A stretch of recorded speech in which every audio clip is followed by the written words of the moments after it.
recording now. Oh. So, let's begin.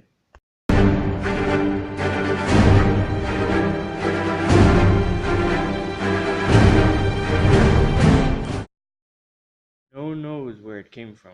Some say an alien race dumped it on our planet as a part of an experiment gone wrong.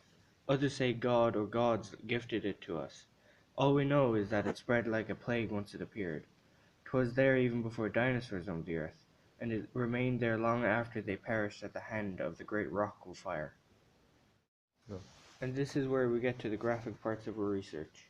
In medieval Europe, noblemen mowed grass down by the trillions. People say this was for aesthetic purposes, but deep down we all know that this is but an excuse to cut down on oxygen production. As a result of this, many grass blades are left overworked for less than minimum wage.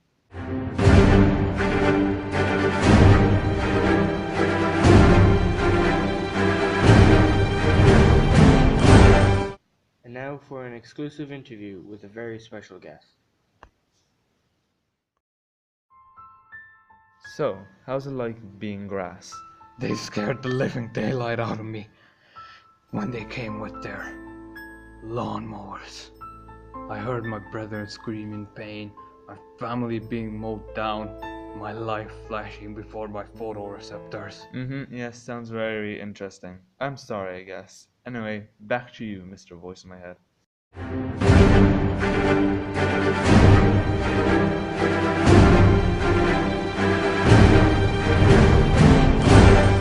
Here we can see a crow and grass as the crow searches for food.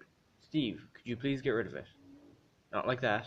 Wait, what are you guys doing here? Run, Steve! Get out of here! Run!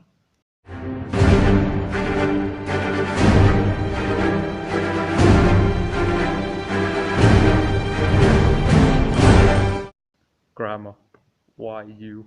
Why are you crying, Mr. Grass?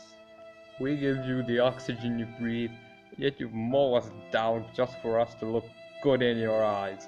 Can't you just let us look how we are? Why must you judge us like this? And when we scream for help, you people think it smells nice. You people are barbaric Neanderthals. Do you want this to happen to your grass? Please, stop it. Get some help. This message is brought to you by Grass Protectorate Ireland. Finn.